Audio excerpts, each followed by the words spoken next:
9వ అధ్యాయము 10వ వచనం. ఎవడును తెలుసుకొనలేని మహత్తైన కార్యములను, లెక్కలేనన్ని అద్భుత క్రియలను ఆయన చేస్తున్నాడు. లెక్కలేనన్ని అద్భుత క్రియలు ఆయన మన పట్ల చేయుచున్నాడు. మహత్తమైన కార్యాలు, గొప్ప కార్యాలు చేసే మన తండ్రి దగ్గరకు మనం వచ్చాం. 11వ వచనము. ఇదిగో ఆయన నా సమీపమున గడిచిపోవచ్చున్నాడు, కానీ నేను ఆయనను కనుగొనలేను. నా చేరువను పోవచ్చున్నాడు గాని ఆయన నాకు కనబడడు. ఆత్మదేవుడు ఆయన మన మధ్యలో ఉంటాడు, సంచరిస్తూ ఉంటాడు. అందరిని గమనిస్తాడు ఆయన. అందరి పద్ధతులను గమనిస్తాడు, అందరి మనసులను గమనిస్తాడు, హృదయాలను గమనిస్తాడు. అందరి తలంపులను ఎరిగిన దేవుడు ఆయన. మన మధ్యలోనే ఉంటాడు ఆయన. అంటున్నాడు భక్తుడు, ఇదిగో ఆయన నా సమీపమున గడిచిపోతున్నాడు గాని నేను ఆయనను కనుగొనలేను. నా చేరువను పోతున్నాడు గాని ఆయన నాకు కనబడడు.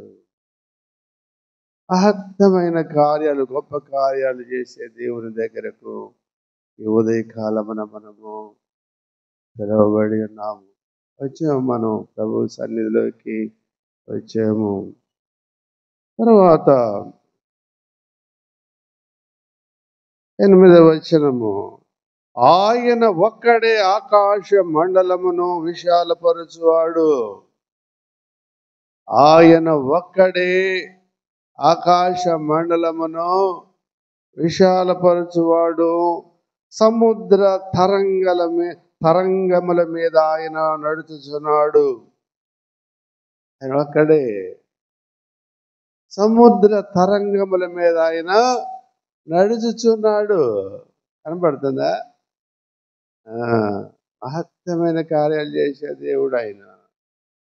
చూడండి, మార్కు సువార్త 6వ అధ్యాయము. మార్కు సువార్త 6వ అధ్యాయము. మార్కు సువార్త 6వ అధ్యాయం 49వ వచనము. 49వ వచనము. ఆయన సముద్రము మీద నడుచుట వారు చూచి భూతమని తలంచి కేకలు వేసిరి.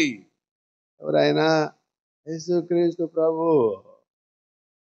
భూతమని తలంచింది ఎవరు? శిష్యులు. నడుస్తున్నాడు ఆయన. సమస్తమును సృజించిన దేవుడు ఆయన. ఆయన దగ్గరికి వచ్చాం మనము. ఆయన సన్నిధిలో ఉన్నాడు. ఇక్కడ ఆయన ఉన్నాడు. ఆయన దగ్గరికి వచ్చాం మనం. అందరూ ఆయనను చూచి తొందరపడగా వెంటనే ఆయన వారిని పలకరించి, ధైర్యము తెచ్చుకొనుడి, భయపడకుడి, నేనే, భయపడొద్దు, నేనే, భయపడొద్దు అన్నాడు ఆయన. ఎలా వస్తున్నాడు ఆయన? సముద్ర తరంగముల మీద నడిచిన వాడు. సముద్రము మీద నడుచుచూ వచ్చుచున్నాడు. నేనే, భయపడకుడి, భయపడొద్దు. యేసుప్రభు ఉన్నాడు మనకి తోడు. భయపడాల్సిన అవసరం ఏమి లేదు. 51వ వచనము. తరువాత ఆయన దోణి ఎక్కి వారి ఎద్దకు వచ్చినప్పుడు గాలి అణిగెను. అందుకు వారు తమలో తాము మిక్కిలి విభ్రాంతి నొందిరి. అయినను వారి హృదయము కఠినమాయను. చచ్చిపోయారు. అద్భుతము, మహత్కార్యం కదా. సముద్రం మీద నడిచి వస్తున్నాడంటే సర్వశక్తిమంతుడు, సర్వమును సృజించిన దేవుడు ఆయన. సృష్టి మీద అధికారం కలిగిన వాడు.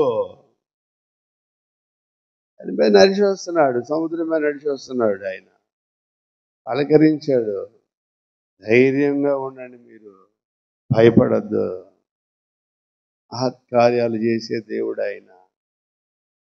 బాధలన్నీ ఆయన చెప్పుకుంటే ఆయన వింటాడు, మనలను కాపాడుతాడు, కనికరిస్తాడు, ఆయన దీవిస్తాడు, ఆశీర్వదిస్తాడు. ఆయన గొప్ప తండ్రి మన దేవుడు.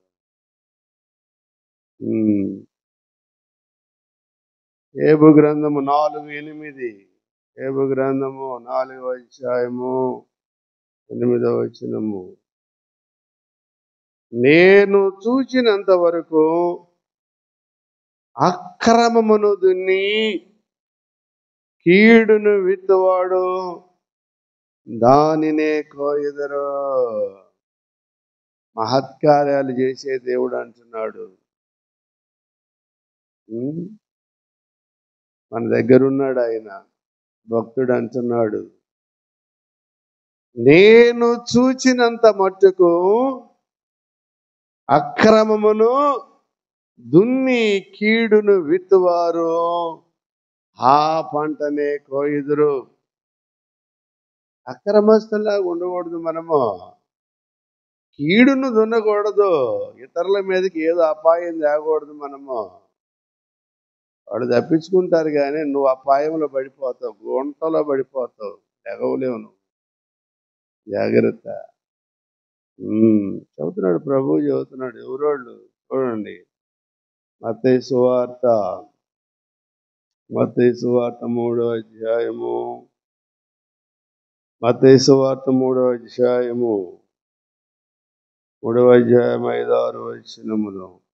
ఆ సమయమున యెరూషలేము వారును యూదయ వారందరును యొర్దాను నది ప్రాంతముల వారందరును అతని ఎదుకు వచ్చి తమ పాపములను ఒప్పుకొనుచు యొర్దాను నదిలో అతని చేత బాప్తిస్మము పొందుచుండిరి.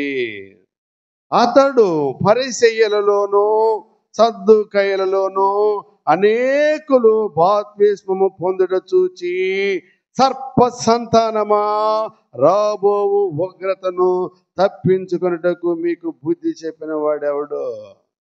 సర్ప సంతానము. సద్దూకయ్యులు అసలు నమ్మరు, పునరుత్థానాన్నే నమ్మరు వాళ్ళు, రిజరెక్షన్ నమ్మరు వాళ్ళు. తర్వాత యేసుప్రభుని చూశారు వాళ్ళు. సద్దూకయ్యులు ఆయన పునరుత్థానుడై లేచిన తర్వాత చూస్తారు, అప్పుడు నమ్ముతారు. యోహాను టైంలో ఈ సద్దూకయ్యులు ఉన్నారు ఇక్కడ. సర్ప సంతానం వాళ్ళు. సర్ప సంతానం ఏం చేస్తారు? చెరుపు చేస్తారు, మంచి చేయరు. మంచి చేయరు సర్ప సంతానం. చెడు పనులు అయితే చేస్తారు. సర్ప సంతానం లాగా ఉండకూడదు, నా బిడ్డల్లాగా ఉండాలన్నాడు ఆయన. నా పోలికలు ఉండాలి మీకు, నా రాజ్య వారసులు అవుతారు మీరు చెప్పాడు ఆయన.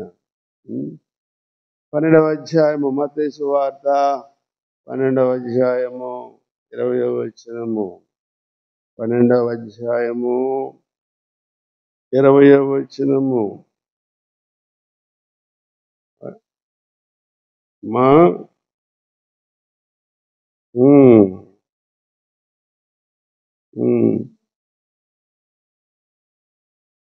ఈయన నలిగిన రేళ్లను విరవడు, మకమకలాడుతున్న అవిసె నారను ఆర్పడు.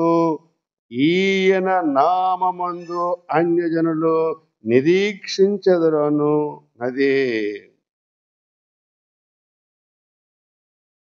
ఆయన మాటలు మనం వినాలా, ఆయన యందు ఉండాల మనము. మకమకలాడే జనపనారు ఒత్తిన ఆర్పడు. ఆయన వెలిగిస్తాడు, మనల్ని బ్రతికిస్తాడు, వెలుగుతో మనల్ని నింపుతాడు. ఆయన కృపతో అభిషేకిస్తాడు, ఆశీర్వదిస్తాడు. ఆయన మాటలు విని ఆయన పిల్లల వలె ఉండాల. ఏ సంతానము సర్ప సంతానంలాగా ఉండకూడదు. నా బిడ్డలు నా సంతానం లాగా ఉండాలి. మీరు అక్రమమును దున్నకూడదు, మీరు కీడును విత్తకూడదు. క్రమమును దున్ని కీడుని విత్తితే నీకే అపాయము, జాగ్రత్త చెప్పాడు ప్రభు.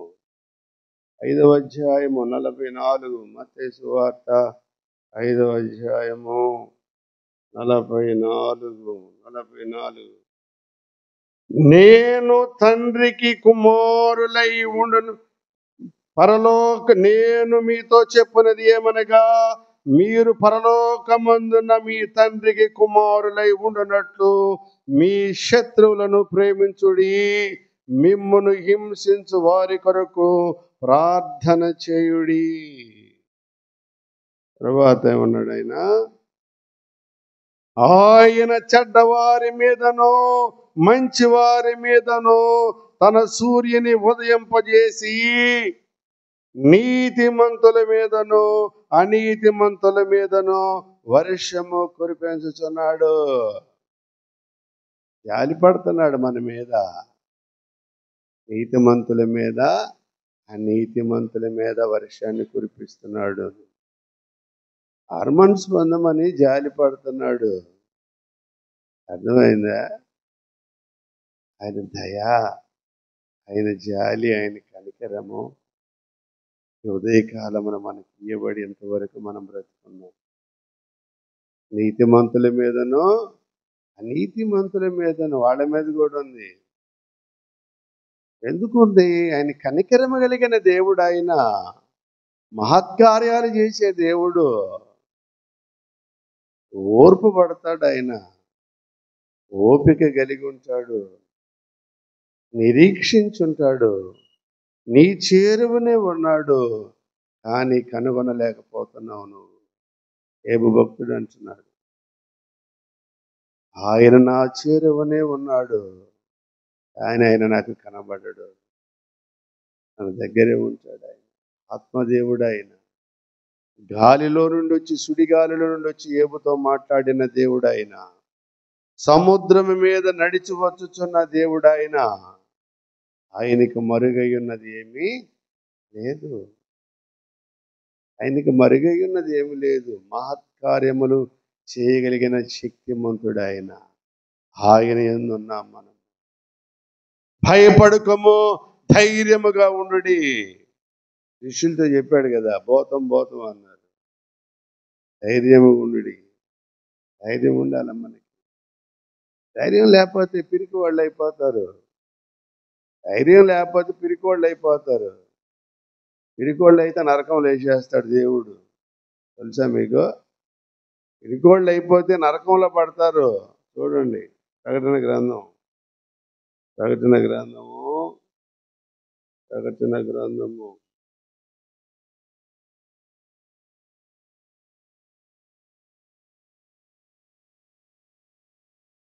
21:8 చదువమ్మా. పిరికి వారును, అవిశ్వాసులను, అసహ్యులను, నరహంతకులను, వ్యభిచారులను, మాంత్రికులను, విగ్రహారాధికులను, అబద్ధికులందరూ అగ్ని గంధకములతో మండు గుండములో పాలు పొందుదురు. అబద్ధాలు, ఒకటే అబద్ధం. తేలిక, నారం లేని నాలిక కదా అబద్ధం ఆడటమే. సత్యం పలకాల, పొరపాటును ఒప్పుకోవాలా. దేవుడు క్షమిస్తాడు. ప్రభువా, పాపినయ్యా, పొరపాటు అయిందయ్యా, క్షమించయ్యా, ఇక పొరపాటు చేయనయ్యా అంటే ఆయన కనికర పడతాడు. భయపడొద్దు అన్నాడు ఆయన. భయపడొద్దు, నేనున్నాను మీకు. అబద్ధం ఆడితే నరకం అన్నాడు. అర్థం కావటంలా మీకు? ఏముందిలే, ఊరికి అట్లా ఒక మాట చాలులే. అబద్ధం ఆడి వాడు చూశాడా, ఇవి చూశాడా, ఏమినిందా? ఒక మాటను అబద్ధం ఆడితే 6 లక్షలు ఇస్తా. ఒక మాటే కదా అని నాన్నయ్య అబద్ధము. ఇంకొక 6 లక్షలు ఇస్తాలే, 66 లక్షలు అయినా కానీ నాన్నయ్య ఇంకొక 6 లక్షలు ఇస్తాలే.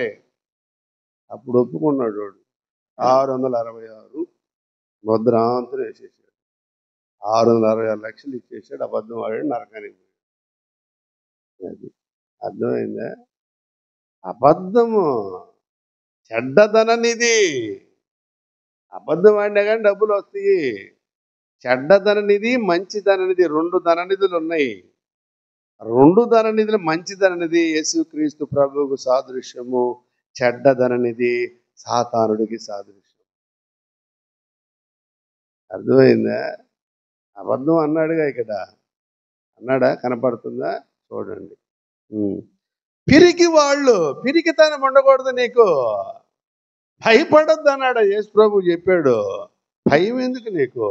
పేతురు నడిచాడు, 4 అడుగులన్నా వేసాడు, సముద్రం మీద నడిచాడు. గాలిని చూసి భయపడ్డాడు, కిందకి పోయాడు. యేసు ప్రభుని చూసి పయనించు నువ్వు. యేసు ప్రభు మీద ఆశ పెట్టుకుని ఆయన ముఖం చూస్తా నువ్వు పయనించు, నడవగలవప్పుడు. గాలిని దుమ్మును ధూళి చూసి పయనిస్తే నువ్వు నశించిపోతావు. జాగ్రత్త. ప్రభువుని చూడు చెప్పాడు ఆయన. పిరికి వారును అవిశ్వాసులు. విశ్వాసం ఉందా నీకు? విశ్వాసం ఉందంటే పరలోకానికి వెళ్తావు నువ్వు. విశ్వాసం లేదు పోలేవు. విశ్వాసంతోనే వెళ్ళాడు అబ్రహాము. విశ్వాసం ఉండాలా? విశ్వాసం ఉండాలంటే పాప క్షమాపణ, మారు మనసు. అది విశ్వాసం అంటే. విశ్వాసం అంటే పాప క్షమాపణ ఉండాలా, మారు మనసు ఉండాలా.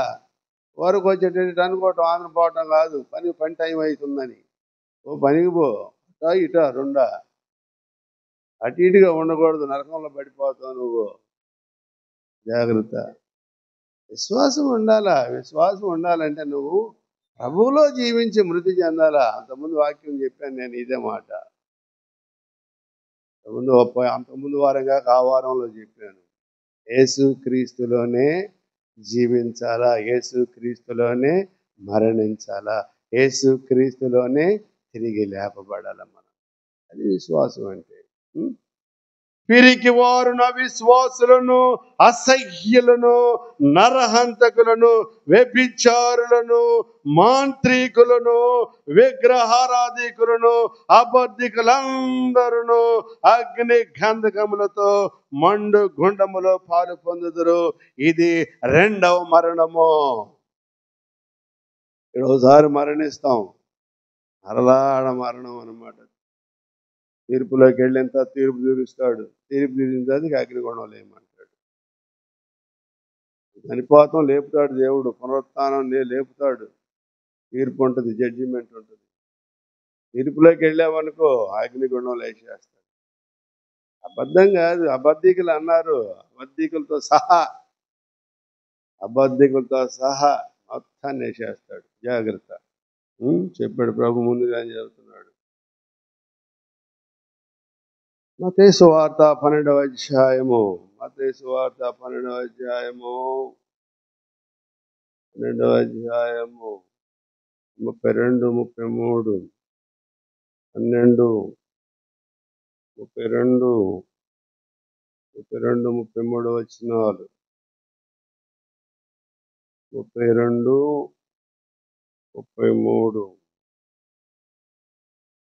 మనుష్య కుమారునికి విరోధముగా మాట్లాడు వారికి పాప క్షమాపణ కలుగును గాని, పరిశుద్ధాత్మకు విరోధముగా మాట్లాడు వారికి ఈ యుగమందైనను రాబో యుగమందైనను పాప క్షమాపణ లేదు.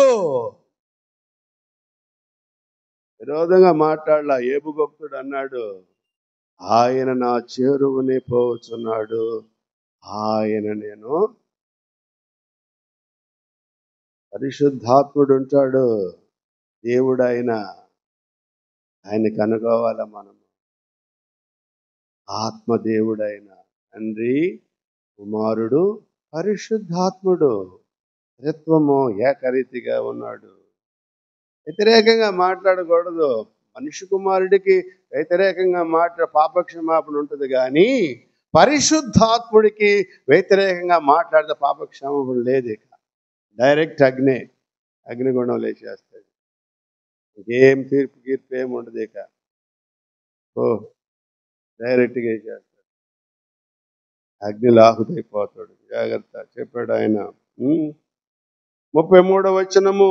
చెట్టు మంచిదని ఎంచి దాని పండును మంచిదే అని ఎంచుడి, లేదా చెట్టు చెడ్డదని ఎంచి దాని పండును చెడ్డదే అని ఎంచుడి. చెట్టు దాని పండు వలన తెలియబడును. సర్ప సంతానమా, మీరు చెడ్డవారై ఉండి ఎలాగూ మంచి మాటలు పలకగలరు? హృదయమందు నిండియుండు దానిని బట్టి నోరు మాటలాడును కదా. గర్విష్ఠుడు, అహంకారి, సర్పసంతానం అన్నాడు. నీ హృదయంలో ఏది ఉందో అదే నోట్లో నుంచి వచ్చింది నీకు. తప్పు అయిపోయిందయ్యా ప్రభువా, పాపినయ్యా, క్షమించాయంటే క్షమిస్తాడు ఆయన. సర్పసంతానం అంటున్నాడు, నీ హృదయంలో నుండి ఏముంటుందో అదే నోటితో మాట్లాడతావు. మనం మాట్లాడే ప్రతి మాట లెక్క ఉంటుంది, రాసి పెడతాడు ఆయన. జాగ్రత్తగా ఉండాలా. ఏ మాట పడితే ఆ మాట మాట్లాడకూడదు, ఎలా పడితే అలా ఆలోచించకూడదు, దురాలోచన చేయకూడదు. జాగ్రత్త. ఏం చెప్పాడు ఆయన? అక్రమమును దున్ని కీడును విత్తువారు దానిని కోయుదురు. మంచి ఫలం రావాలంటే మంచి విత్తనము విత్తబడాల, మంచి నేలను విత్తబడాల, ఫలం వస్తుంది. మంచి ఫలం. మంచి ఫలం అంటే యేసు ప్రభు. విత్తనములు అంటే ఆయన వాక్యము. వాక్యము చేత పట్టుకోవాలా, మంచి ఫలం వస్తుంది, లేకపోతే రాదు. చూడండి, కీర్తన గ్రంథము సంకీర్తన 126, సంకీర్తన 126, సంకీర్తన 126, 5వ వచనము. కన్నీళ్లు విడుచుచు విత్తువాడు సంతోష గానముతో పంట కోసెదరు. పిడికెడు విత్తనములు చేత పట్టుకొని ఏడ్చుచు విత్తువాడు సంతోష గానము చేచు పనులు మోసుకొని వచ్చును. అది దేవుడు ఆశీర్వదించిన విత్తనములు. ఎన్ని విత్తనాలు? పిడికెడు. మంచి ఫలం వచ్చింది. పిడికెడు చాలు. పిడికెడు విత్తనాలు ఉండాల. కన్నీటితోటి గొప్పవాణ్ణి చేస్తాడు దేవుడు. నేను అడిగా, ప్రభువా 3 పిల్లల్ని ఇచ్చావు, ఎడజేయాలయ్యా? 3 ఆడపిల్లల్ని ఇస్తే నాకు అని అన్నా. భయపడొద్దు, నేను నీకు తోడై ఉన్నాను. మరి డబ్బులు లేవు కదయ్యా, ఎంత పెద్ద చదువు అని. భయపడొద్దు, నేను నీకు తోడుగా ఉన్నాను. ఇంత డబ్బులు చాలు, పిడికెడు విత్తనాలు కన్నీరు గార్చా. చల్లు అన్నాడు, చల్లాను, ఫలం వచ్చింది. మంచి ఫలం ఇస్తాడు దేవుడు. విశ్వాసం ఉండాల నీకు. ప్రభువులో ఉండాలా, ప్రభువుని అడగాల, ప్రభువుకి విధేయురాలుగా ఉండాలి. భయపడద్దు. ఆడపిల్లలు ఇస్తే భయం. ఎందుకు భయం? సరేనయ్యా, నువ్వు చెప్పావు కదయ్యా, సరేనయ్యా అన్న. ప్రభువు మాట్లాడాలా, మన ప్రార్థనకి ఫలం ఇస్తాడు ఆయన. మన ప్రార్థన వింటాడు ఆయన. మన ప్రార్థనలు వినే దేవుడు మన దేవుడు. శిష్యుల యొద్దకు నడిచి వస్తున్నాడు సముద్రం మీద, పడవ అల్లాడుతున్నప్పుడు, భయంకరమైన గాలి వీచుతున్నప్పుడు సముద్రం మీద శిష్యుల కొరకు నడిచి వస్తున్నాడు, తన వారి కొరకు. భయపడద్దు. దేవుడు గొప్ప కార్యములు, మహత్తమైన గొప్ప కార్యములు చేయవాడు ఆయన. కొరింథీయులకు రాసిన 2వ పత్రిక, కొరింథీయులకు రాసిన 2వ పత్రిక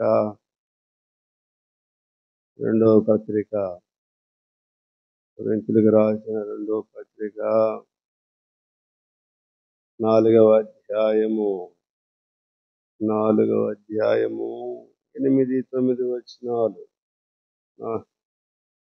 ఎటు పోయినను శ్రమ పడుచున్నను ఇరికింపబడిన వారము కాము.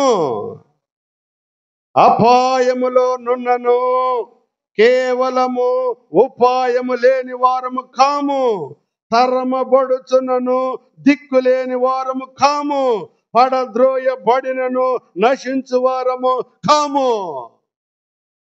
ఎందుకు కాము? యేసు ప్రభు ఉన్నాడు, మనకి రక్షిస్తాడు ఆయన. మళ్ళా ఇతరుల అపాయములోకి నెచ్చిన దేవుడు మనల్ని రక్షిస్తాడు. ఉపాయం ఏంటంటే మనకి ప్రార్థనే మనకు ఉపాయం.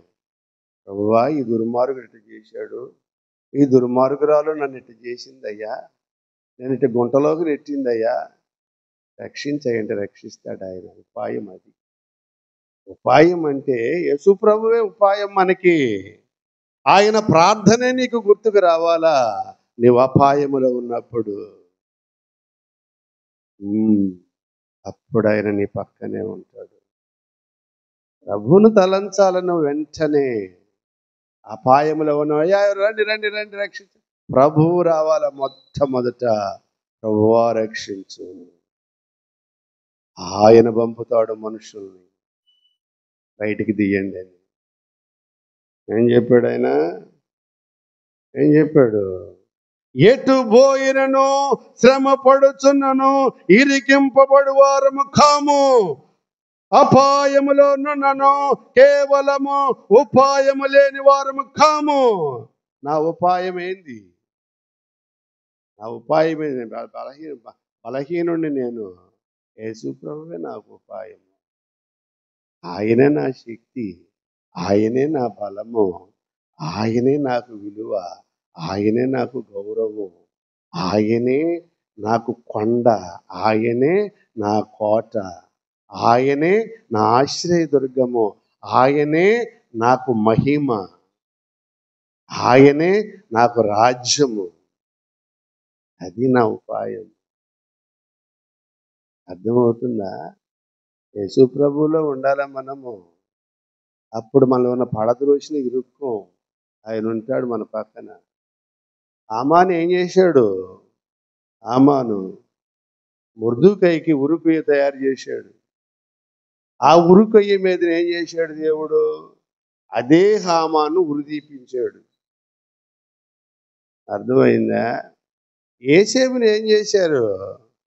గుంటలోకి నెట్టేశారు. ఏం చేశాడు దేవుడు? హెచ్చించాడు. విశ్వాసం ఉండాలా, భక్తి జీవితము జీవించాలి. గుంటని రాసిందిగా ఇక్కడ. గుంటలో నెట్టేశారు అన్నదమ్ములందరూ కలిసి. దేవుడు ఉండాలా, ఆయన ఉంటాడు, పక్కనే ఉంటాడు, పరిశుద్ధాత్ముడు ఉంటాడు.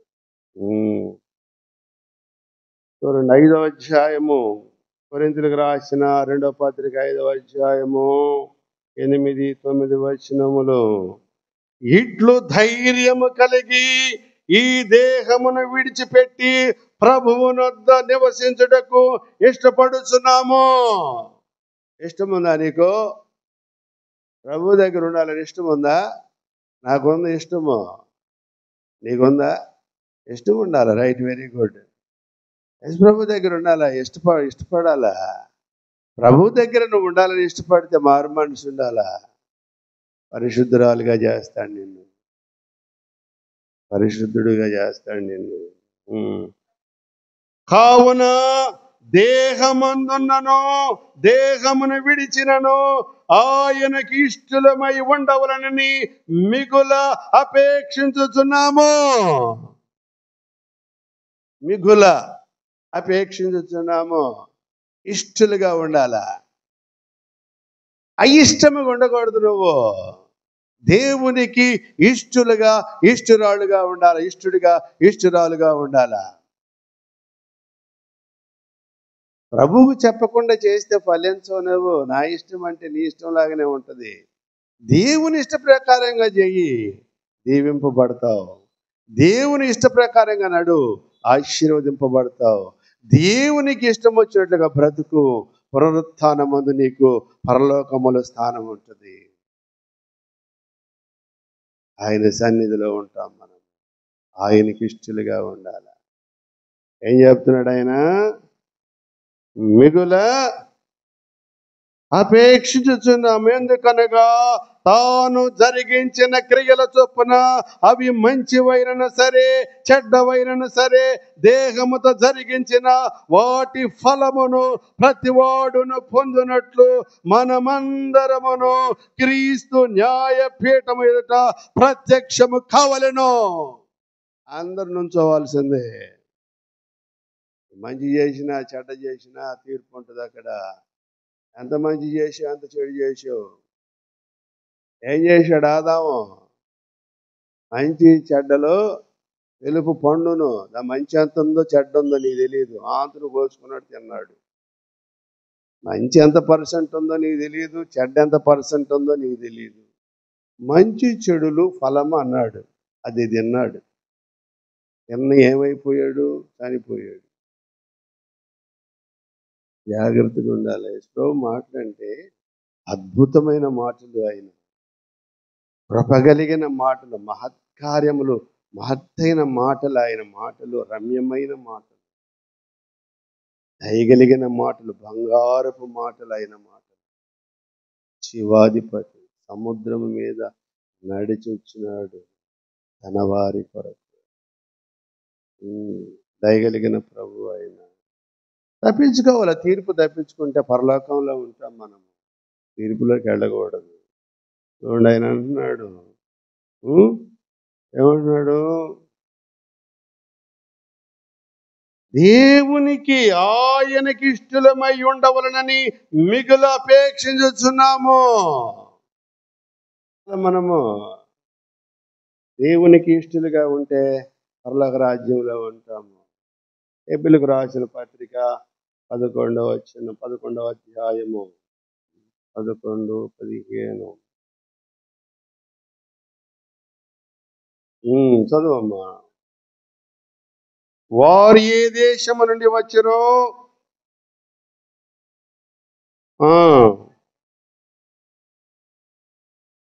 11వ వచనము. విశ్వాసమును బట్టి శారాయి వాగ్దానము చేసిన వాడు నమ్మదగిన వాడని ఎంచుకొని గనక తాను మనసు గతించినదై గర్భము ధరించుటకు శక్తి పొందెను.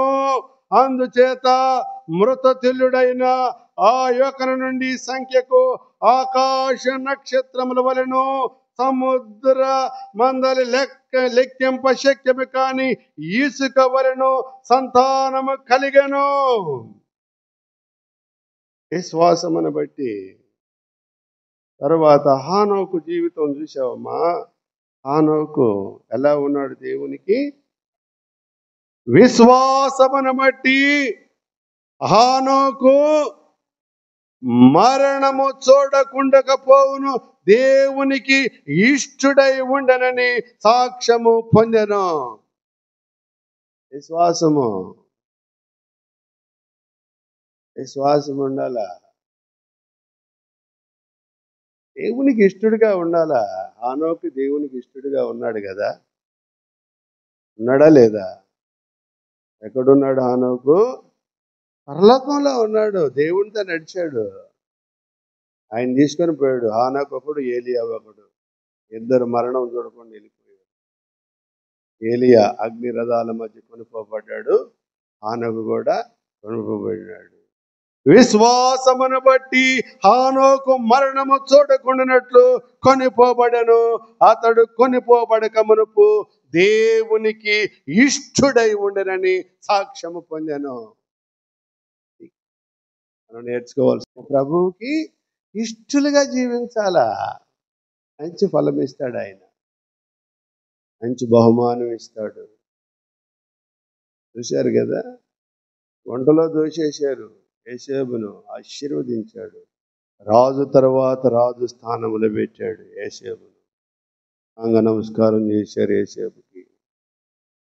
ఎవరైతే ఉరికొయ్య చేశారో ఆ ఉరికొయ్య మీదనే వాణ్ణి ఏలాడదీపించాడు దేవుడు.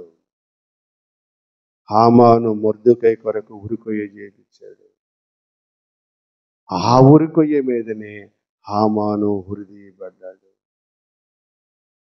ఎట్టి పోయినను అపాయములో ఉన్నను దేవుడు మనకు తోడై అపాయం రానీయుడు మనకి అపాయం కలుగజేసే వాళ్ళు కలుగజేయనియండి, కానీ మనల్ని దేవుడు రక్షిస్తాడు. అపాయము ఎవరైతే మనకి కలుగజేయాలని అనుకుంటారో వాళ్ళని అపాయంలోనే ముంచుతాడు దేవుడు. వాడి హృదయ కాఠిన్యము చొప్పున వాడికి ఫలము. హృదయం కఠినం చేయకూడదు. ఫరోకు చెప్పాడు దేవుడు, మోషే చేత చెప్పించాడు, నా జనులను ఇశ్రాయేలును పోనిమ్ము. పోనీలే, కఠినంగా ఉంది హృదయము. కఠినం చేసుకున్నాడు. ఏం చేశాడు దేవుడు? సముద్రంలో ముంచేసేసాడు మొత్తాన్ని. ప్రార్థన చేసుకుందాం కళ్ళు మూసి. మహాపరిశుద్ధుడును జీవము కలిగిన మా తండ్రి, కృప కలిగిన మా దేవ, ఈ పరిశుద్ధ నామమును బట్టి స్తోత్రాలు. మేమందరము నీకు ఇష్టలుగా జీవించినట్టు కృప చూపండి. ఈ రాజ్య వారసులుగా మమ్మల్ని అందరినీ చేయండి తండ్రి. అయినా పాపం వలన వచ్చి జీతము మరణం అన్నావు. అక్రమమును దున్ని కీడును విత్తువాడు ఆ ఫలమునే కోయును. సర్ప సంతానమా, రాబో ఉగ్రతను తప్పించుకున్నటకు నీకు చేతనవునా. మహాదేవా, నీ పరిశుద్ధ నామమును బట్టి స్తోత్రాలు తండ్రి. మేము సర్ప సంతానము వలె ఉండకూడదు తండ్రి. నీకు ఇష్టలుగా మేము జీవించాలి ప్రభువా. నీకు ఇష్టలుగా బ్రతుకున్నట్లుగా ఈ కృప చూపండి. యథార్థ హృదయముతో మేము జీవించినట్టు, యథార్థ మార్గంలో నడుచు నీ ఆత్మతో నింపండి. నీవు ఇక్కడున్నావు తండ్రి. మేము నమ్మి నీ సన్నిధికి వచ్చాం ప్రభువా. నీ బిడ్డలు ఆలకిస్తున్నారు ప్రభువా. నీ వాక్యము వినుచున్నారు తండ్రి. ఈ మైకు శబ్దం ద్వారా అనేకులు నీ వాక్యాన్ని వినుచున్నారు. ప్రతి ఒక్కరు తండ్రి పాప క్షమాపణ, మారు మనసు పొందినట్లుగా నీకు ఇష్టలుగా జీవించినట్టు కృప చూపు. యేసుక్రీస్తు పరిశుద్ధ నామములో మిక్కిలి వినయముగా బ్రతిమాలుతూ అడిగి వేడుకొనుచున్నాము తండ్రి. ఆమేన్.